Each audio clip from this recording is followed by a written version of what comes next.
10. 2, 1. We're live. Let's hit the go live Let's on go IG. live. Okay, that's 1. And number 2.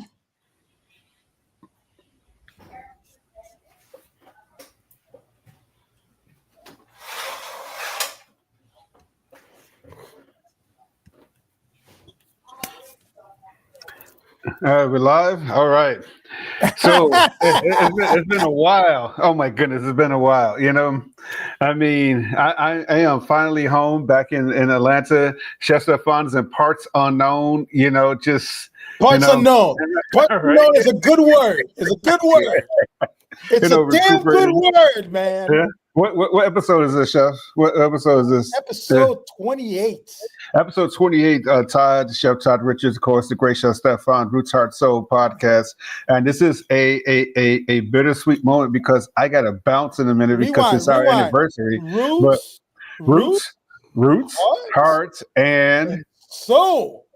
And so, wait a minute, soul baby, come on, say it. Soul baby, it's soul. Right. Soul. Yeah. And let me tell you, tonight is special. Okay. Because my brother, my business partner, is celebrating his anniversary tonight. Absolutely. Well, happy anniversary, Chef. Thank you. It is a special day because you have a hell of a wonderful woman. Dude, man, like we're not supposed to be exchanging gifts today because we're going traveling next week. But you know me, I don't follow any rules, so I got to, get the gift. I got a porterhouse. I got a beautiful, a good friend of mine, Joe Horn, used to play for the Buffalo Bills. I did a dinner at his house last week. He gave me the most wonderful gift. He gave me a $500 Cuban cigars because he knows that Gloria and I love cigars. So, I'm a grill to porterhouse. They open up a bottle of Theory wine, from Brown Vineyards, black-owned vineyard, oldest black-owned vineyard in Napa, and we're going to have a great time tonight. So, that my brother sounds like a great plan.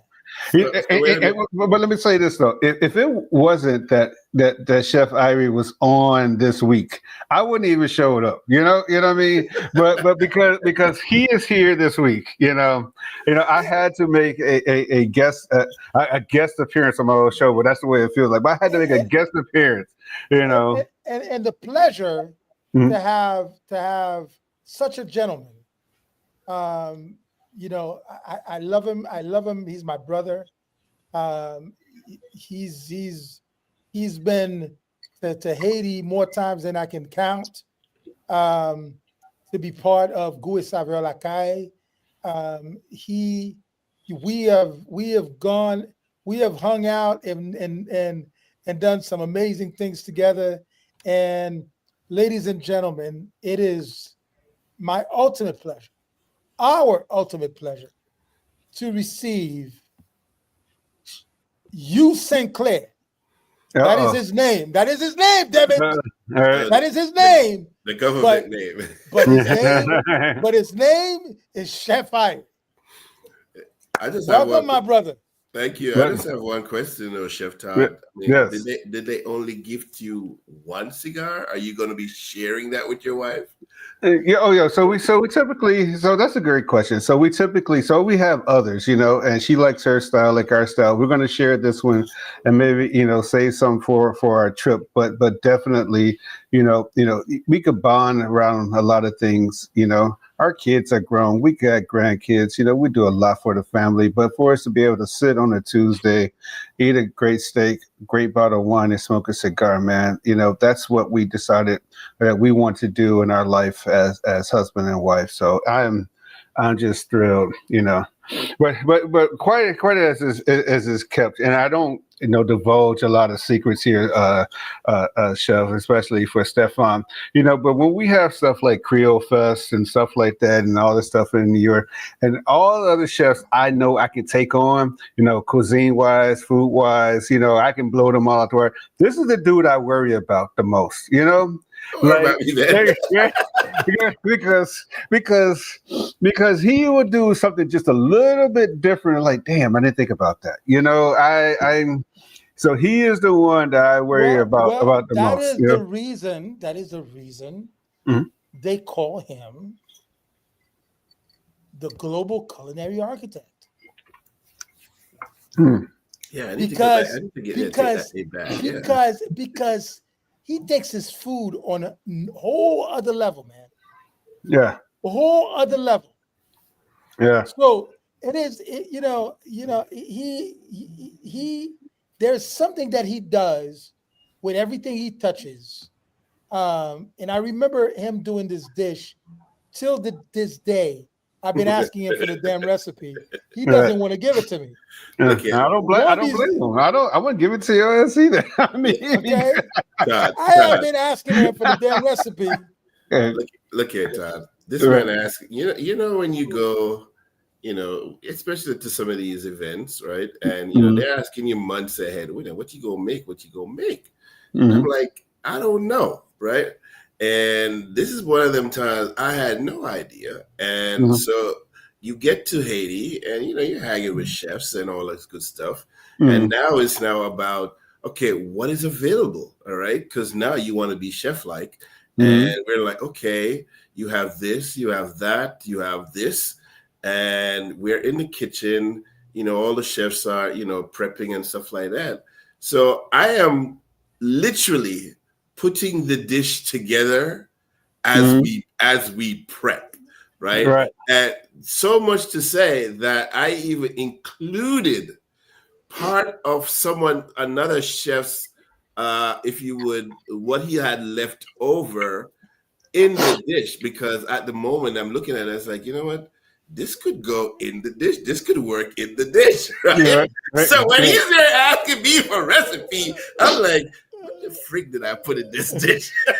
Yeah, I mean, there is no recipe. That recipe was time, place, and culture. That is the recipe. That's all it That was a was. moment in time, Yeah, right. because he can recollect it with his palate and with his memory, Yeah, right? And so yes, and it was an outstanding dish. But listen, bro, I could probably do something. yeah. I don't know if it would be the same, but yeah, but that's what we do, right? That is what we do. I agree. I agree 1,000%. How we interpret each other's experience. That's why Roots Heart Soul podcast on Heritage Radio Network exists, because we want to really tell the stories of the people that we know. More importantly, find the stories of the people we don't know, and expand the diaspora of what Black Brown culinary is about. So all those memories of food and deliciousness is how we got here. So before you go, Mr. Todd Richards, Okay, come on, man. I got 2 minutes let, now. Let's let's wrap it up. Let's go. let's introduce this man. He said before I go, hell, his resume, that'd be another 30 minutes. I mean, come on, man.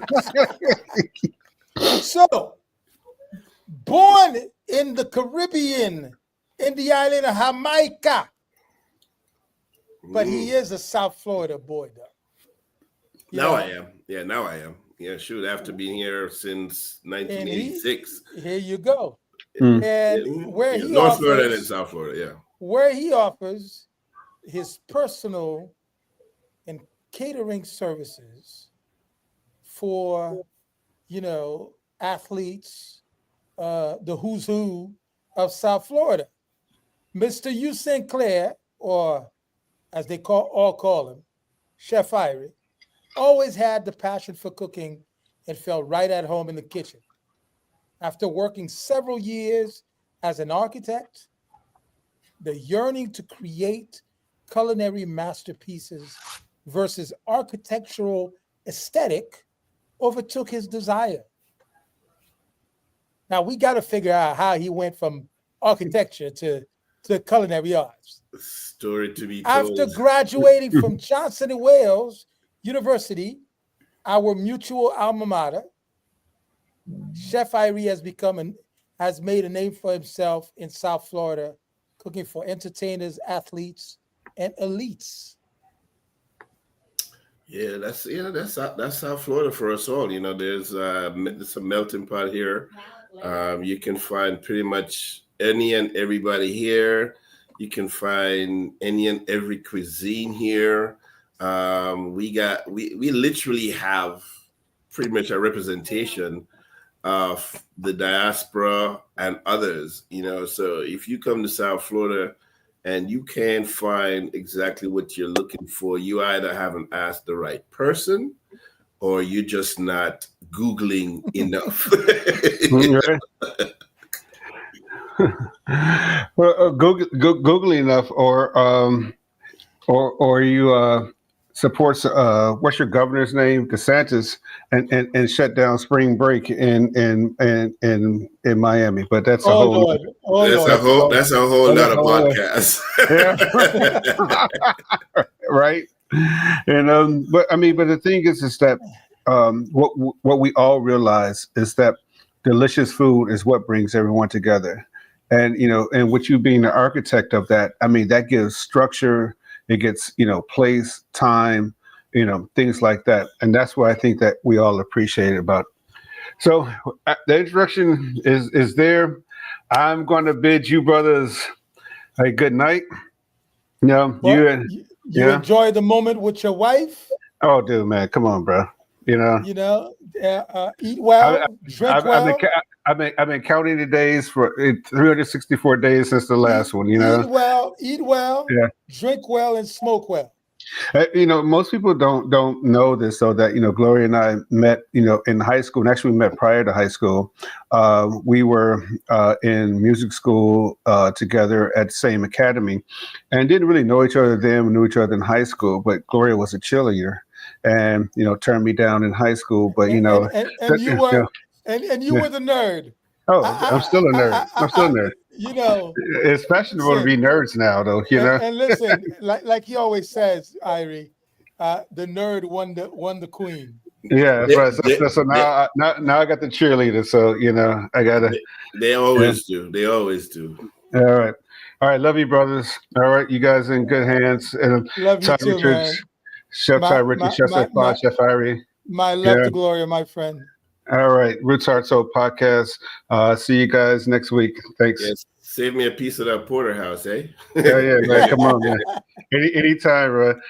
But we need to talk to this dude over here to give us some damn rum. He's hoarding all the rum over there. But we'll digress on that. Thank you. I know I've been reduced to be drinking Woodford, so hey, we shall redeem ourselves. All right, talk to y'all soon. All right, buddy. What's up, brother? Yeah, man. Irie. Thanks for having me on the podcast. Oh, listen, man. I've been yearning that moment for a while now, man. We are, we're season 2 already, episode 28. Kudos to that, man. And I had to have my brother on the podcast, man. Most def. So glad to be able to cut it up, chat it up. Let people know what's going on. Let's dive directly into the most burning question I think people will have is architecture the culinary arts. Yeah. Well, goodness gracious. How did that happen? Obviously, something was burning that needed to come out, but how did that happen? Well, all right, so we gotta go back a little ways. So of course, went to University of Florida, and I am wearing my Gator shirt. I am also a Gator, my friend. My boys, they made it to the Final Four, so we'll see if they can take it home next weekend. Go Gators! So while I was there living in Jacksonville at the time, deciding whether or not I wanted to stay working at UPS or go on to college after finishing up, junior college and all that good stuff. So I finally made a decision to say, you know what, I was thinking of my mom at the time, and thinking that not that she had a direct influence, but an indirect influence, you know. And for us, you know, as well as anyone coming from the Caribbean, education is like paramount. Like you need to get some kind of education, you know, secondary and all that good stuff. So I say, you know, let me go on and finish up. And so the choice either was going to go into engineering or something like that. But I chose architecture because that was something that I had, you know, delved in a little bit in high school. So the architect, you know, went in, did, you know, started the architecture program, and trust me, architecture definitely prepared me, I think, in a lot of ways for the transition into culinary and cooking. Really? I did not know that at the time, though. But after, you know, since transitioning to doing that, you realize how many similarities there are between the two disciplines. So, you know, an architecture school was not easy by any stretch of the imagination. It was tough. My mother's an architect now. Yeah. Yes, I remember. Yes. You know, it was tough. It was grueling. And one of the things that I also had to contend with, you know, was being in the minority, because there were not a lot of Black students that were in the architecture program. So pressure was sort of, you know, pressure was there.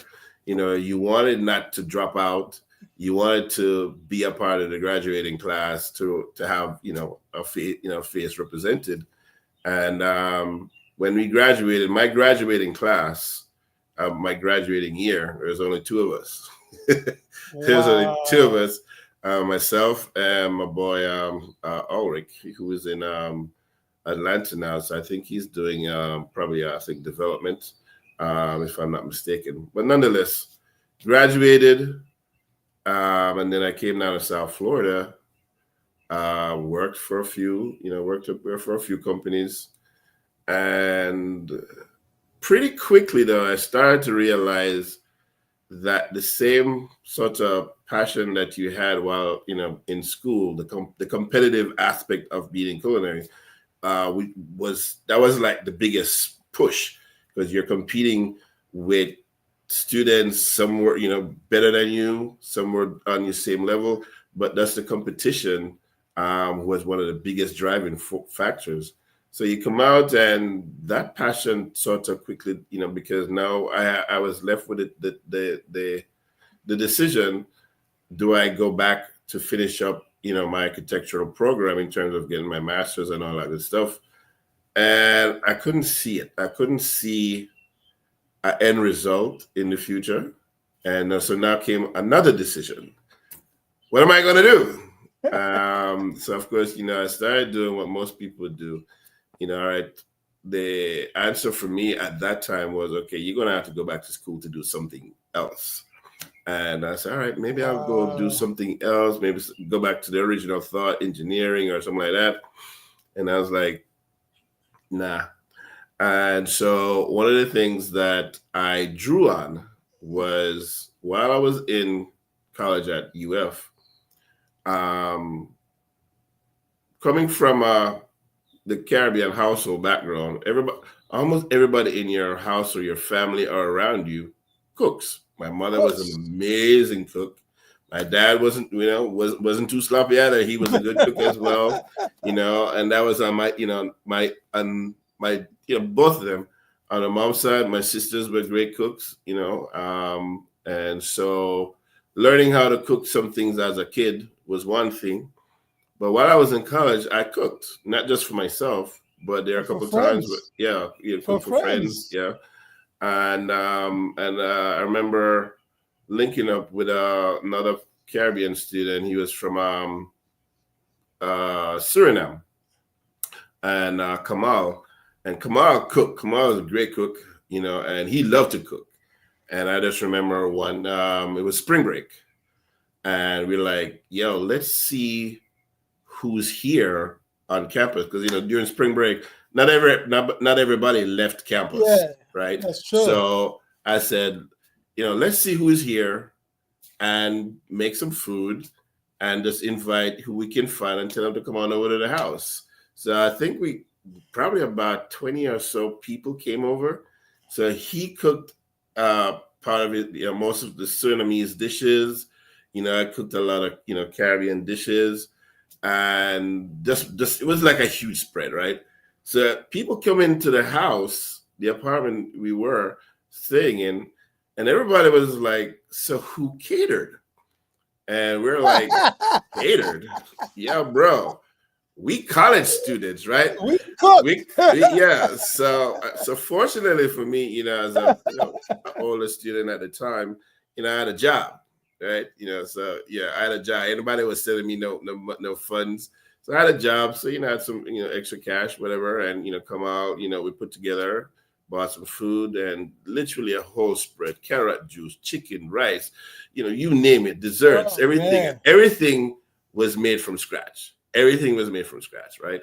And I remember my that was one event, and there was another time, my ex at the time, was just hanging out like a Friday night, I think it was, and we were over there cooking some stuff, and I was over there seasoning some chicken. I just remember she was from Bahamas, and I remember her saying, "Man, forget this this architecture thing. Maybe you should go, explore this cooking thing." And I was like, "Cooking thing? Man, I'm out here taking out loans and stuff to go to architecture school. You're talking about pursuing a cooking thing?" So that's a seed that was planted, right, among the others as a kid, and so when you come from the Caribbean, they push you into us, not they push you, but you're influenced. They influence you. You're influenced, right? You are very much influenced. Yes. So engineer, banker, doctor, lawyer, those type of things were the things that you thought of, going into, but nobody was thinking, you should go be a cook. No. So when I came out and I was working, and I realized that something wasn't going on 100% in terms of what you were putting out, and I said I had to make a decision, and I was like, so when I filtered through everything, I said, you know what? Let me try this cooking thing. So I applied to a couple places. I even applied to CIA, but I knew that if I went to CIA, then I'm gonna have to pay out of state tuition and this, that, and the other. And so at the time, there were 3 culinary programs here. There was Johnson & Wales, there was the Art Institute, yep. and I think Cordon Bleu was existing. was existing at the time. So Art Institute was not accredited, and Cordon Bleu was not accredited yet. No. And so I said, even though Cordon Bleu technically is a very well known. Yeah. So I said, if I'm going to go through this hassle, I'm going to pick an accredited school, which Johnson & Wales was. So that you can continue. Right. So, of course, I applied. And to my surprise, they responded, yes, we have a space for you. I'm like, what? And I was like, oh, wow. So now I had a decision to make.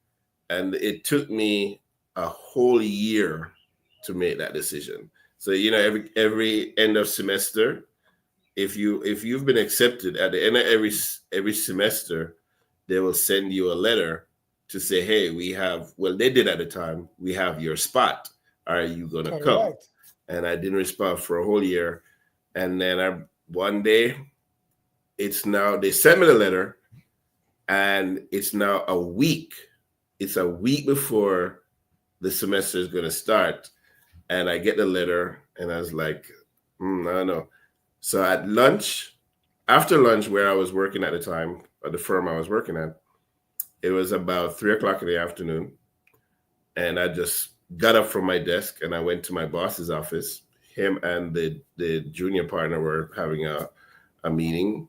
And I said, can I speak to you both, for a second? And I remember it so vividly. So boss man was sitting at the desk. The other partner was standing at the door. And so I'm standing in the door, and we're both sort of standing in the door frame. And now I'm like, okay, what am I going to say? And so I just took a deep breath, and I was like, I quit. I didn't say I quit. I said, I decided I'm going to go to culinary school, and school starts on Monday. That's all I said. Oh boy. And so what felt like an eternity, it was probably more like about 30 seconds or so, but it felt like an eternity. And they were like, well, okay, all right, thanks for letting us know. And yeah, well, wish you well. I was like, all right, cool. So next day, as I'm driving into work that morning, I'm like, what the hell did I just do? So, as an independent person, I'm working full time. So, you're doing all the things, paying bills, car payment, all this stuff. And I was like, bro, do you realize you just quit your job? And I was like, what am I going to do? So I know God's going to have to take care of it. And the same time that day after lunch, they called me into the office, and they said, appreciate you letting us know. And he said, we have a bunch of work that we definitely need some help with.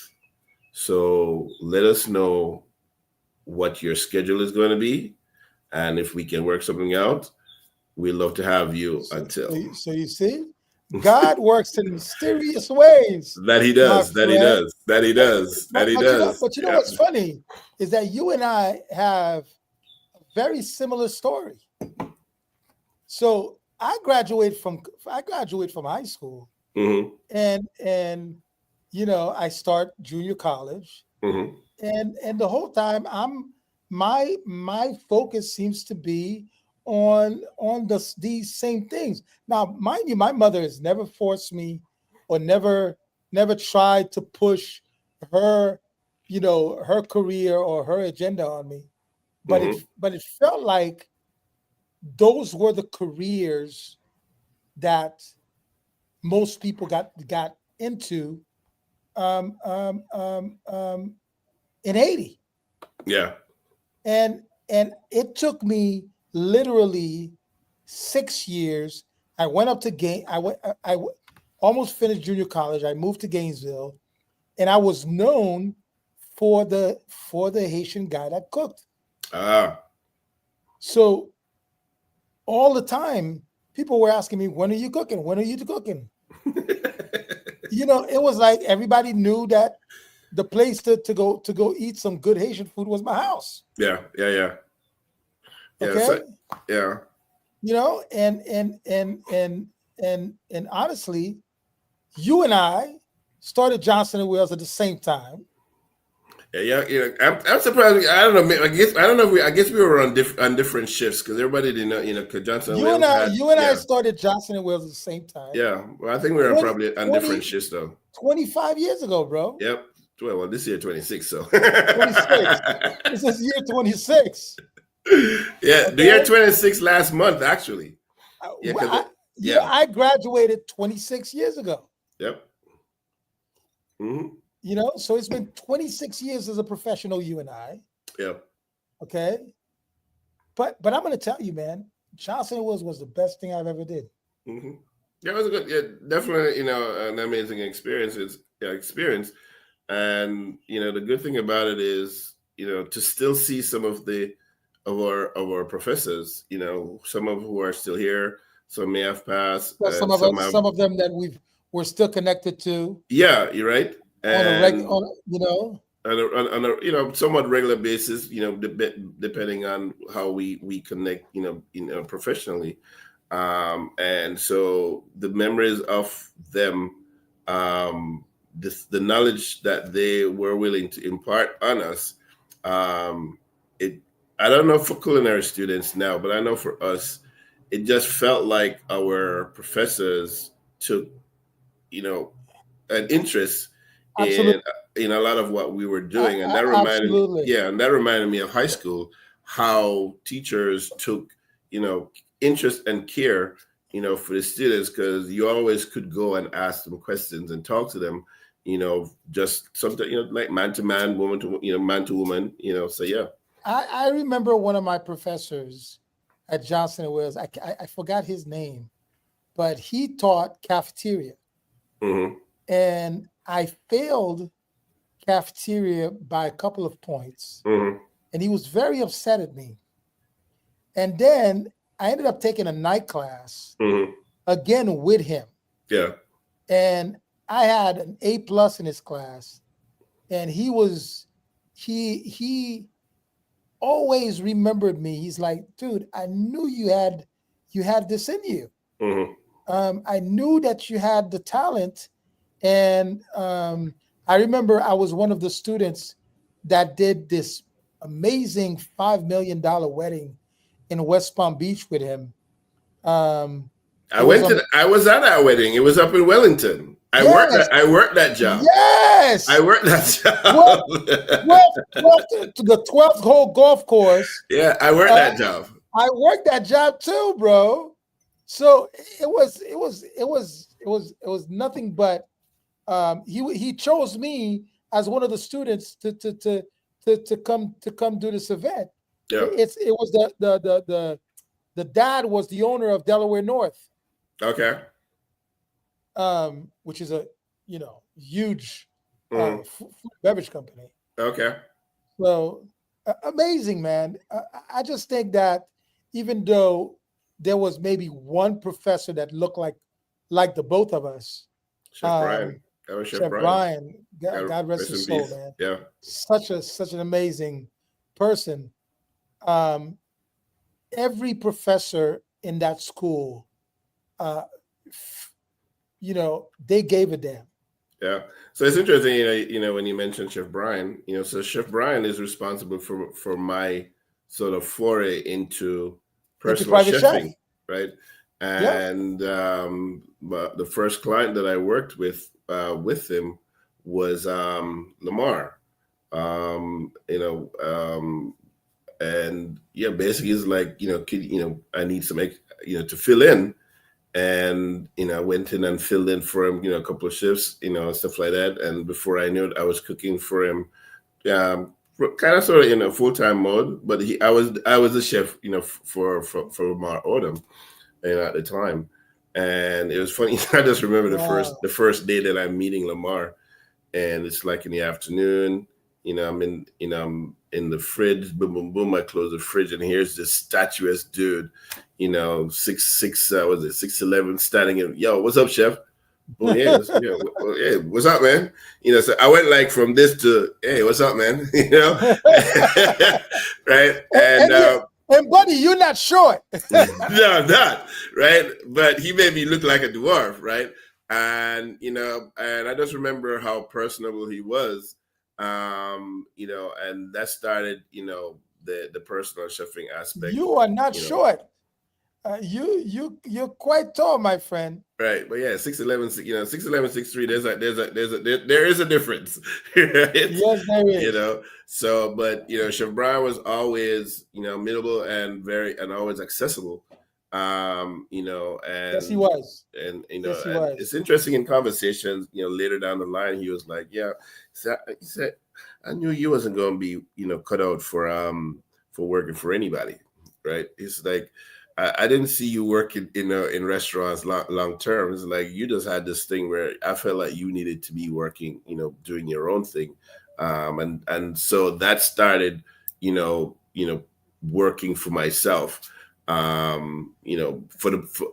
full time, basically, just freelancing full time, doing caterings and private chefing, doing events, and that sort of helped me get more confidence, when I'm able to travel, when I'd have clients ask you to go, elsewhere, or you get started getting invited, to events and stuff like that. So the sort of, if you would, celebrity, persona hadn't really taken it, effect, at that time. Was years down the line. And me meeting you at the Haitian festival in North Miami, that started, friendship, to being invited to Guesavoir Lacaille, and just different people that I have met along the way facilitated doing different things. Chef Erica, going to the Bahamas, just other chefs, being around other chefs, really started to put those things together. And I have to, a lot to be said about our chefs community, Yes, and a lot to be yes, and there's a lot to yes. be said about our chefs community for people that look like us, Black chefs.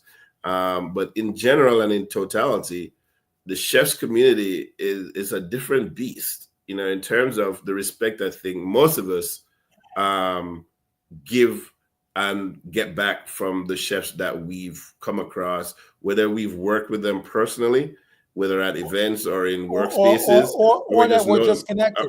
or we're just connected, right? And for the people that you and I have connected with, most of us mutual, a lot of us have met each other several years back, and we're still connected, even though we may not see each other on a regular basis.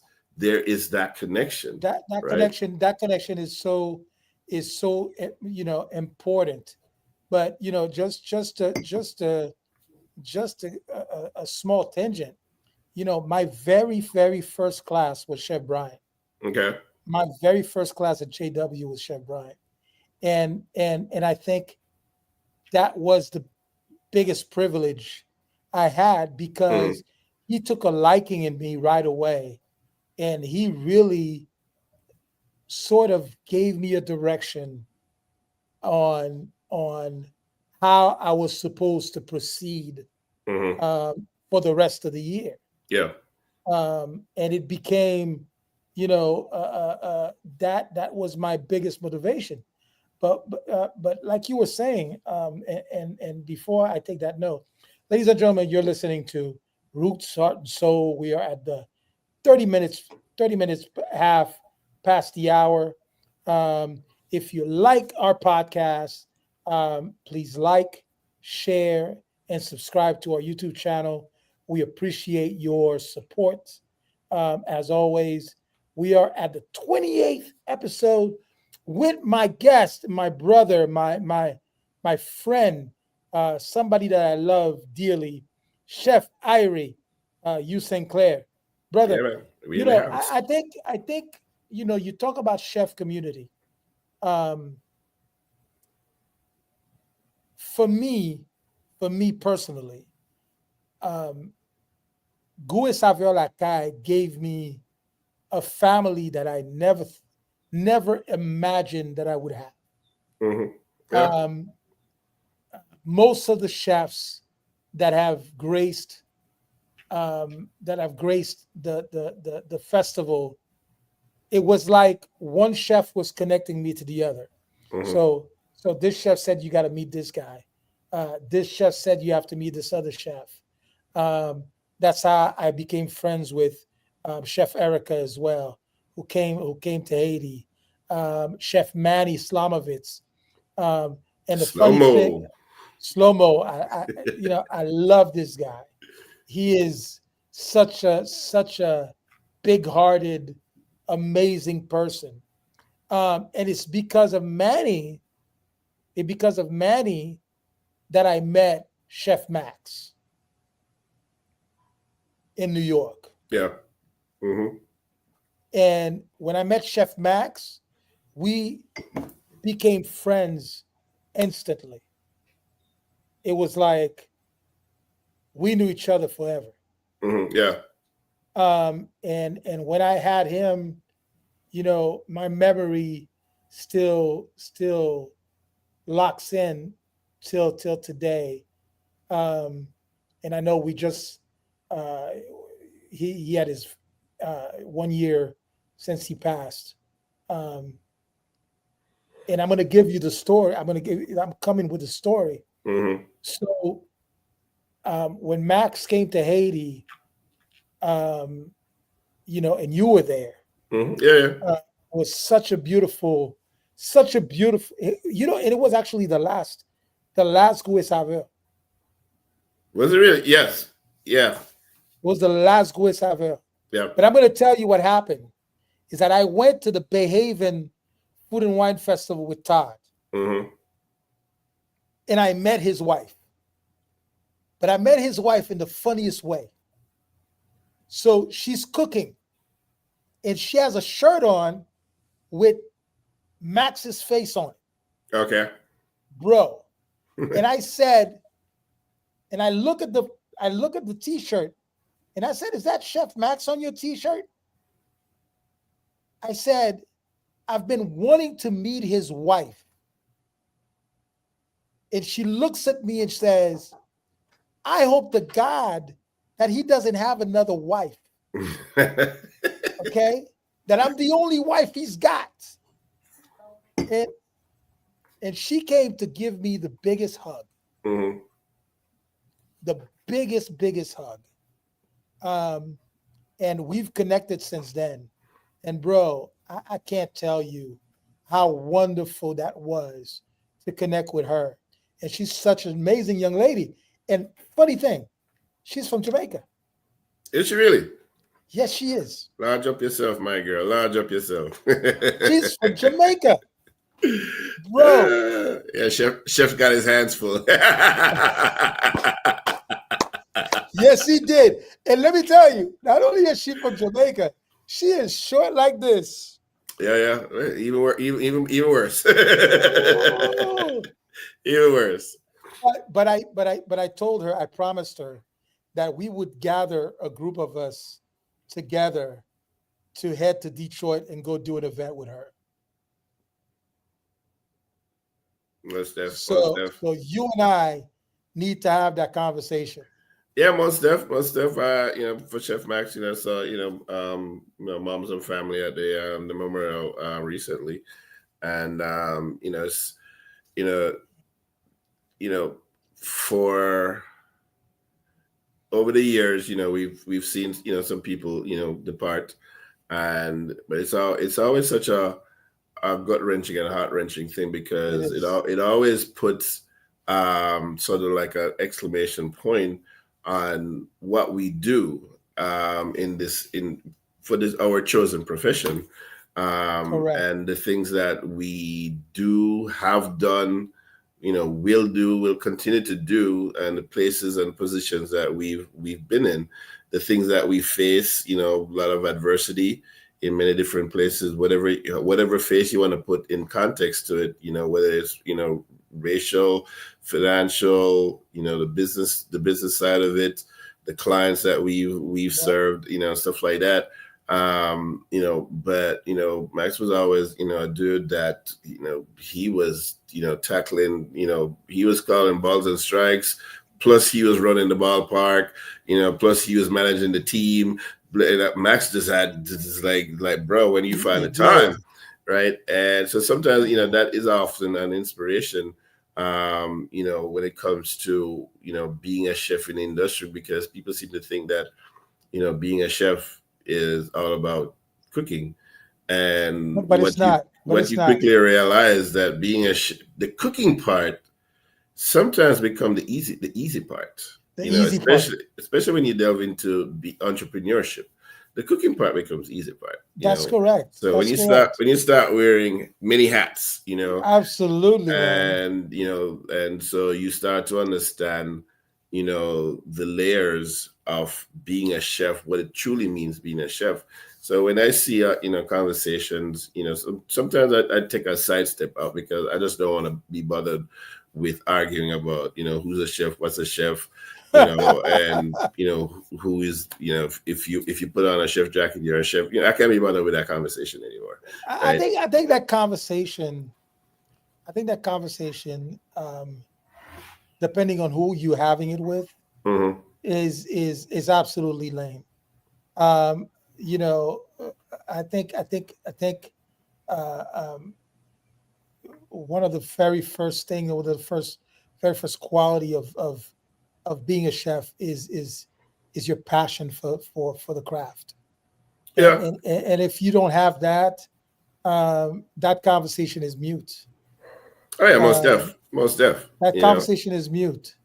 But also, I've seen people who call themselves chefs that I would never get into a kitchen with. I'm sorry, man.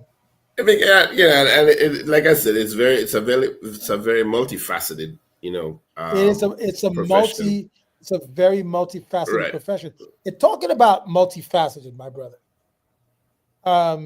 you've done very well for yourself as a private chef and caterer, but you have delved into some other things. Hey, hey. And some of those other things has been television.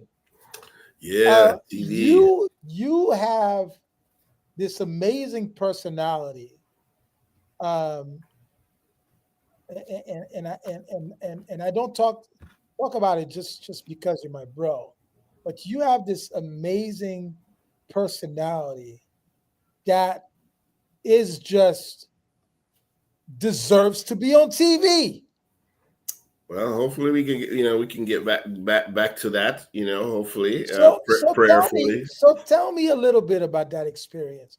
Tell me about this television experience that you had the chance to have, and how was it? What was it like? Tell me a little bit about So it. that was an amazing experience, because just the way it happened and how it came together. So for my friend Khalib Thompson, who was the producer on of the show, we are friends. We've been friends for a minute, and the way I'm telling this story, she might, she may say no, that doesn't, but I'm going to tell the story how I remember it. So, and so I just remember, she had called and asked me, she had something to discuss, and I'm like, sure. I'm like, cool, so this is going to be the truncated version. So, came over to the apartment and we sit, and she said she has this idea for a show, and would want to know if I'd be interested in being part of it. And it's like, sure. And it's a cooking show, and so one thing led to another where I agreed, and later, we went and discussed some of the things that we probably may want to do for the show, and how we're going to tackle it, and all the good stuff. And so she was now tasked with the whole putting everything together, finding, production and place and all that good stuff. And so we shot, once all of that, was in place, we shot about, I think the first year was 7 or 8 episodes. And now that was in the tank, got edited and everything. And now it comes the task now of shopping it. And she had a meeting, or we had a meeting with the PBS affiliate here in Miami. And they agreed to pick up the show. And so that started another journey into figuring out how you get the show, because that with anything, money, right? Absolutely. Right. And people don't know that it takes some money yeah, to put something like this together. Right. So reaching out to people, and so however all of that came through the grace of God, we did it, and the show aired in 2015, April in 2015.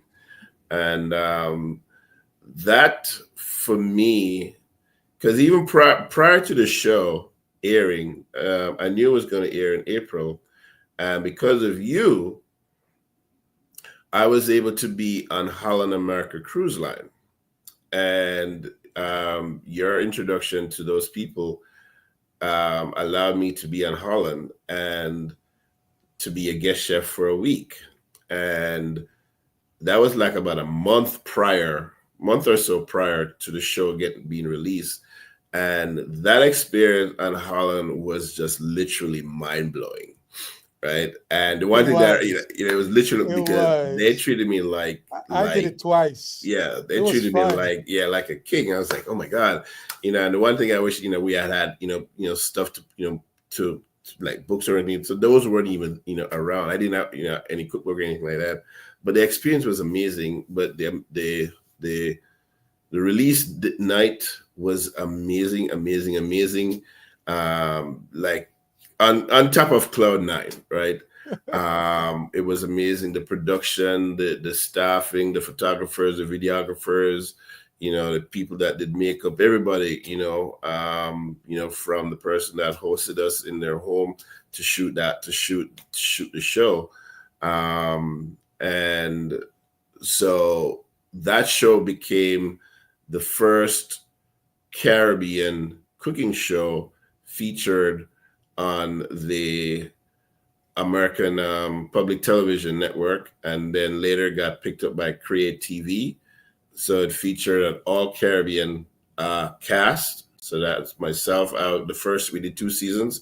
I was the host for the first season, and the second season co-hosted with Chef Tia, who's from your country, Haiti. Yeah, so that was just, the whole thing was just amazing. And seeing yourself, it's funny, I've only probably watched maybe 1 or 2 episodes in all the production for both seasons. It was just kind of weird watching myself, on television, because you just get overly critical, of seeing, seeing all of that stuff. But here's the amazing thing, man. You and I, as Caribbean chefs, we are always discussing where we think Caribbean cuisine should be. Mm-hmm. Right? And unfortunately, the opportunities to be on television or to have a cookbook is fewer and far between. Well, in a sense, it is, if you're going to go through the regular channels, Correct. where if you're going to go through corporate channels. Correct. So as you can see right now, so it's the we're not being, in another word, we're not being seeked out as much as we should. Right. But what I've seen happen in, gradually in the last, let's say, 10 years, mm-hmm. or maybe less, maybe a little less, 10 years, is an increase of interest in Caribbean cuisine, an increase in visibility. Mm-hmm. And today, last year, I believe, a cooking show called Caribbean Cookout. Yeah. Emmy was created. And yes, and I say we because it represented all of us. It represented all of us. To have a chef like Chef Digby, who we love very much. Digby Stitterand from St. Croix. Yep. Chef Simeon from Bahamas. Yep. From the Bahamas, who's again one of the most amazing Caribbean chefs I have had the pleasure of meeting. Oh, most def. Bro, for Caribbean cuisine to finally win such a prestigious award. Yep. To win an Emmy.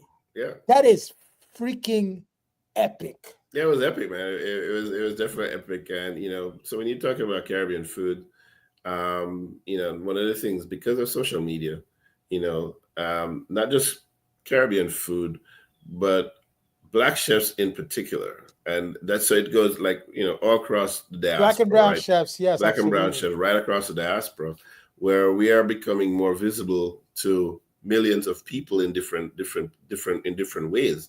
And one of the things that I notice about people who are delving into Caribbean culture, Caribbean food, and the other chefs are doing it too, there is how we are trying to represent our culture, right? And I see one of the things that I've held dear to is always finding ways to represent the Caribbean, Jamaica. Absolutely. Both, right, in how you represent in the food representation, and to staying true, to that, because what I've noticed and what I understand is we have amazing cuisine in the Caribbean.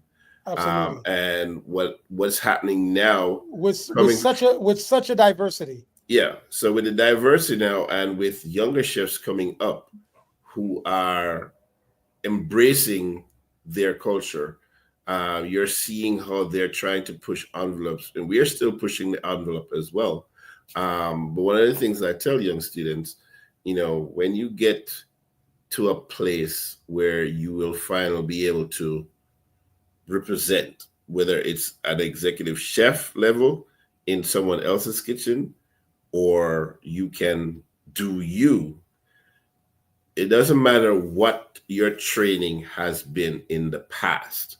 So you may have spent 5 years in an Italian chef, Italian restaurant, a Don't French matter. restaurant, it don't matter. When you get and the heartstrings start to pull and you want to represent, and I said, the way you're going to stand out is you have to follow your heart. Culture and your DNA is going to be strong because you want to represent who you are, right? So if you grew up in a household where people, you're cooking sauce pois and you're cooking, but griot, pickles, banana pesé, And diri bacalao, and collet, you right? know, From the Haitian cuisine, curry chicken, oxtail, stew peas, escovitch, and if you're going over there, Louisiana, wherever it is that you are, eventually you go. That is what you're going to come. It's going to come out. It's going to be full it's circle, gonna come out. right? And it's going to come out. And because even when you get the chance, when you start putting in, your little touches, if you're the exec chef at some restaurant, and that is going to become your strong point. That is because Absolutely. you're every chef, I think, is always searching and seeking for an identity, right? Because Absolutely. sometimes when you watch these shows and people's like, well, you're kind of all over the place, right? No.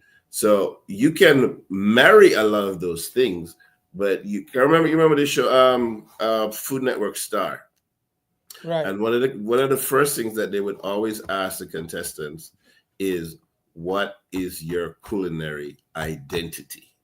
And they want to see how that would progress through the show, right? And so what happens is you're going to have to, if you are from the Caribbean, there's just no, it has to come out, right? And you are going to shine.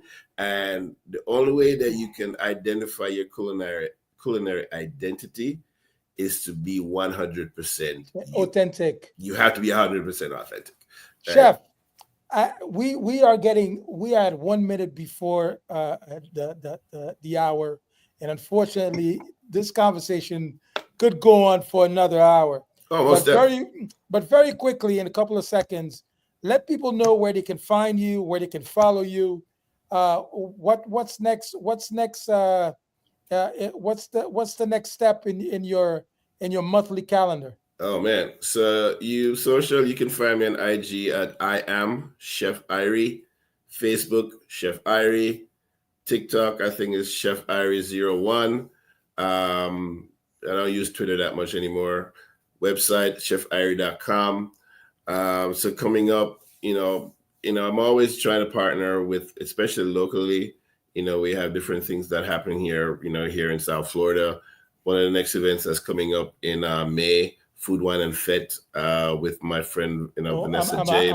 I'm hoping to be there. Right, Vanessa James. That's coming up in May. There's always the Jerk festivals, here in South Florida. I'm also going to be in Atlanta Labor Day weekend, and I think New York. So we'll see, all that, So those are different things that I have that I'm going to be partaking in and coming up. And of course, other things that I participate in here locally as well. Well, you also need to make sure that you put on your calendar Taste of Haiti coming up in May as well. Taste of Haiti, indeed. So there you have it. So, but I'm out doing different things. And if I could ever, sit down and write, do another cookbook for myself personally, we'll see if we can get that knocked out too. Yes, sir. Well, my brother, it was nothing but a pleasure to have you. Having a conversation with you is like it's such an amazing thing. Ladies and gentlemen, Appreciate it. we want to thank you for joining us for the 28th episode of Roots, Heart, and Soul on Heritage Radio Network. You can follow us if you want to support us. Please like, share, and subscribe. And you can also listen to us on Heritage Radio Network and where all podcasts are, like Spotify and streamed, like Spotify and Apple Podcasts. So until next time, next Tuesday, we bid you good night. Thank you for joining us tonight. I had the utmost pleasure of having Chef Irie as my guest tonight. And also, happy anniversary to my brother and co-host and partner, Chef Todd and his wife. Chef Todd. Have a good night. Peace out. Food and fire. Food on fire.